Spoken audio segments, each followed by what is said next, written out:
Hello friends, आज का आपका जो इसमें टॉपिक है वो होगा इंडियन कॉन्ट्रैक्ट एक्ट 1872 से रिलेटेड एमसीक्यूज, जिसमें आपका पहला क्वेश्चन आता है agreement in restraint of marriage. First question में आपसे पूछा गया है कि agreement in restraint of marriage के बारे में कॉन्ट्रैक्ट एक्ट के कौन से सेक्शन में बताया गया है। हम यहाँ पर एक एक करके अपने ऑप्शन को देखते हैं। यहाँ पर आपका जो फर्स्ट ऑप्शन है इसमें सेक्शन 23, हम सभी जानते हैं कि उसमें legality of object and consideration के बारे में बताया गया है। वहीं पर इसमें सेक्शन 25 है जो कि एग्रीमेंट विदाउट कंसिडरेशन के बारे में बताता है। सेक्शन 27 है जो कि इसमें agreement in restaurant of trade के बारे में बताता है। हमारा जो आंसर होगा, हमारा प्रेजेंट क्वेश्चन क्या है, agreement in restraint of marriage, तो इसका आंसर होगा सेक्शन 26, क्योंकि सेक्शन 26 में ही agreement in restraint of marriage के बारे में बताया गया है। इसके बाद आपका नेक्स्ट क्वेश्चन आता है क्वेश्चन नंबर 2। मैंने इसको हिंदी में भी आपके सामने लिख कर रखा है। पहले क्वेश्चन की लैंग्वेज देखते हैं। A man enfeebled by disease or age is induced by B influence over him as his medical attendant to agree to pay B an unreasonable sum for his professional service. B employs। इसमें question में आपसे यह पूछा गया है question number 2 में कि B एक मेडिकल अटेंडेंट है और वो कहीं ना कहीं जो उसका पेशेंट A है उसके ऊपर अपना इन्फ्लुएंस, अपना असर रखता है। यहाँ पर A कौन है, A एक पेशेंट है जो कि बहुत बीमार है। यहाँ पर B मेडिकल अटेंडेंट अपने इस असर के चलते हुए ही बी ए से जो भी उसने ए को सेवाएं दी थी उनके बदले में वह ए से अनरीजनेबल सम, अनरीजनेबल गेन करता है। यहाँ पर आपको पूछा गया है कि बी के द्वारा किया गया एक्ट क्या कहलाएगा। हम सभी जानते हैं कि बी के द्वारा किया गया एक्ट यहाँ पर अनड्यू इन्फ्लुएंस कहलाएगा। इसी में एक क्वेश्चन यह बन जाता है कि जो अनड्यू इन्फ्लुएंस है उसे कौन से सेक्शन में डिफाइन करा गया है, तो उसके बारे में सेक्शन 16 में डिफाइन किया गया है। क्वेश्चन नंबर 3, इसकी लैंग्वेज देखिए। Agreements the meaning of which is not certain or capable of being made certain are. ऐसे एग्रीमेंट्स जो कि अनसर्टेन होते हैं वो क्या कहलाते हैं, ऑफकोर्सली वो वॉइड होते हैं। यहाँ पर agreements the meaning of which is not certain या फिर अनसर्टेन एग्रीमेंट्स, इनको कहाँ पर डिफाइन करा गया है, इनको सेक्शन 29 में डिफाइन किया गया है। मैं आपको एक बात और समझा दूँ, मैं हर एक क्वेश्चन में जिनमें सेक्शन नहीं पूछा गया है तब भी आपको मैं उनमें सेक्शन बताती चलती हूँ। मेरा ऐसा करने का मेन पर्पस ये है ताकि आपको उन सेक्शंस भी याद होते चलें, क्योंकि कई बार ऐसा होता है कि एग्जामिनर हमसे सेक्शन भी उनके पूछते हैं। नेक्स्ट क्वेश्चन आता है question number 4। Agreements void if consideration are objects unlawful in part is.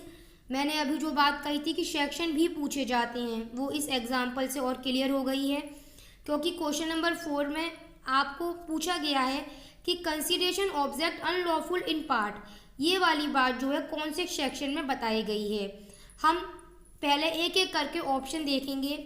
Option number 1 है सेक्शन 29। हम सभी जानते हैं कि सेक्शन 29 में अनसर्टेन एग्रीमेंट को बताया गया है। सेक्शन 25 आता है। 25 में एग्रीमेंट विदाउट कंसिडरेशन आता है। अभी हमने क्या देखा कि सेक्शन 29 में अनसर्टेन एग्रीमेंट है और 25 में एग्रीमेंट विदाउट कंसिडरेशन है। सेक्शन 27 में क्या होगा, agreement in restaurant of trade होगा। हमारा जो प्रेजेंट क्वेश्चन है consideration and object unlawful in part, इसको कॉन्ट्रैक्ट एक्ट के सेक्शन 24 में बताया गया है। नेक्स्ट क्वेश्चन आता है क्वेश्चन नंबर 5। क्वेश्चन नंबर 5 क्या कह रहा है, ए ने बी को 1000 रुपये देने की प्रॉमिस की है। समझना क्वेश्चन क्या है, ए कहता है वो बी को 1000 रुपये देगा, लेकिन बी तो उसके बदले में ए को कुछ दे ही नहीं रहा है। कंसिडरेशन कहाँ है, नो कंसिडरेशन, कंसिडरेशन तो है ही नहीं।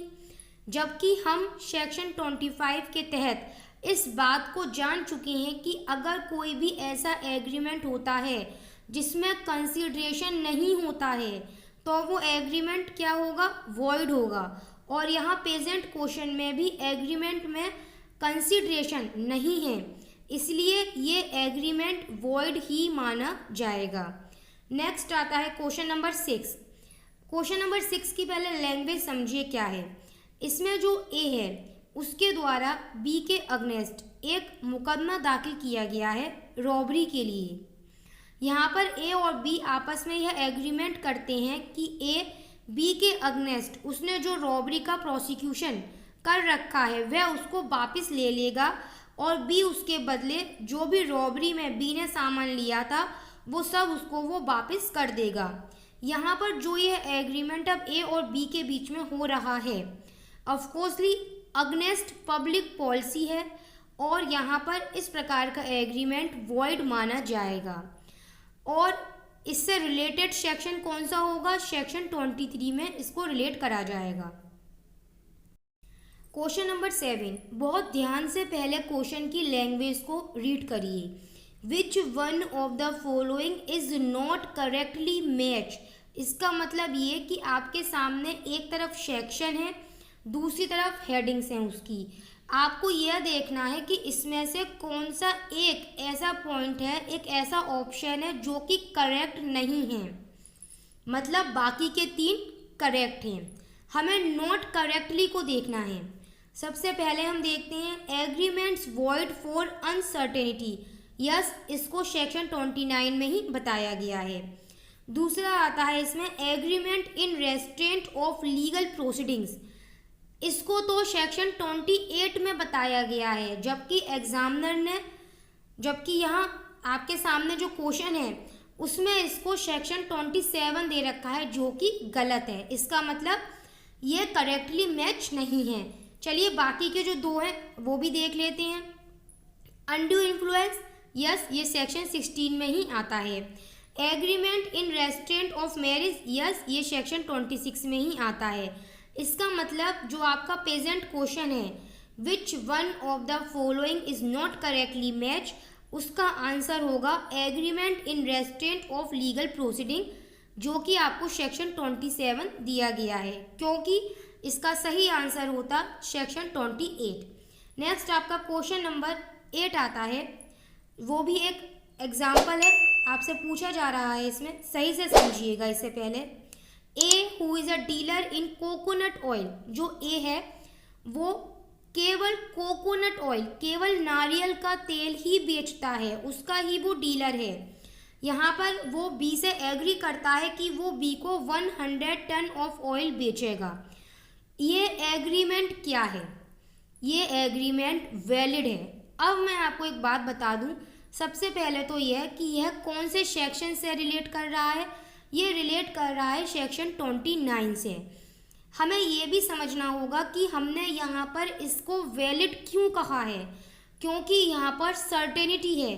यहाँ पर सर्टेनिटी कैसे है, क्योंकि यहाँ पर जो ए है वो केवल और केवल, ओनली वर्ड आ रहा है, वो ओनली नारियल का तेल ही बेच रहा है। ए जो है वो केवल नारियल का तेल ही बेच रहा है, और जो एग्री क्या कर रहा है कि वो बी को 100 टन्स ऑफ ऑयल बेचेगा। ऑफकोर्सली इनके बात से साफ पता चल रहा है कि वहाँ पर ए बी को नारियल का तेल ही बेचने की बात कर रहा है, इसलिए यहाँ पर एग्रीमेंट में सर्टेनिटी पाई जाती है, इसलिए यहाँ पर ये एग्रीमेंट वैलिड माना जाएगा। नेक्स्ट क्वेश्चन आता है आपका क्वेश्चन नंबर 9। लैंग्वेज समझिएगा क्वेश्चन नंबर 9 की। क्वेश्चन नंबर 9 कह रहा है which of the following agreement is not void. इसका मतलब आपसे यह पूछा जा रहा है कि किसी भी एक ऑप्शन को छोड़कर बाकी के 3 तो वॉइड होंगे, यानी कि वो कौन सा ऐसा एक ऑप्शन है जो कि एग्रीमेंट, जिसका एग्रीमेंट वॉइड नहीं है। एक एक करके हम ऑप्शन को रीड करेंगे। Agreement in restaurant of legal proceeding, भाई हमें पता है अगर कोई भी ऐसा एग्रीमेंट होता है जो कि लीगल प्रोसीडिंग को करने से रेस्ट्रेंट कर रहा है, रोक रहा है, तो ऐसा एग्रीमेंट वॉइड होता है। यह कहाँ पर बताया गया है, सेक्शन 28 में बताया गया है। ठीक है, सेकंड ऑप्शन है A agree to sell B my white horse for ₹500 और ₹1000।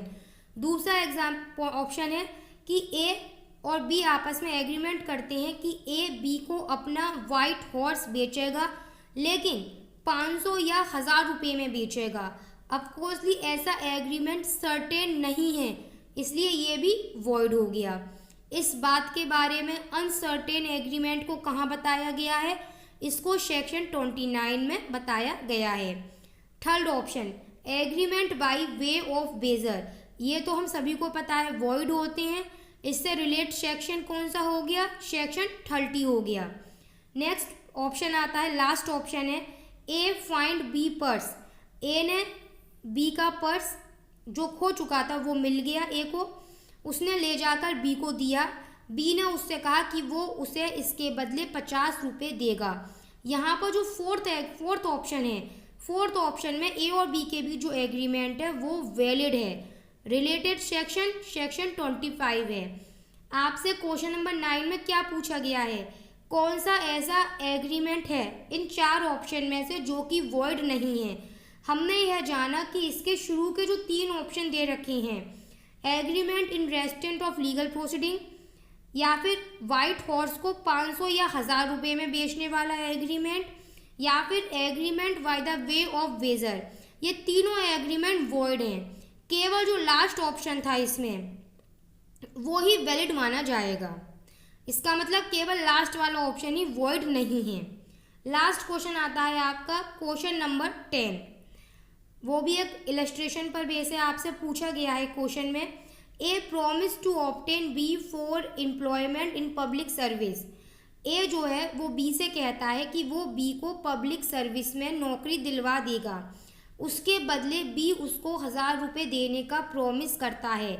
आपसे केवल इतना पूछा गया है, यह एग्रीमेंट क्या है? हम सभी जानते हैं ऐसे एग्रीमेंट पब्लिक पॉलिसी के अगेंस्ट हैं, इसी वजह से यहाँ पर इसको वॉइड माना जाएगा और इससे रिलेटेड सेक्शन 23 में बताया गया है। ये यहाँ पर आज आपका MCQ कंप्लीट हो जाता है।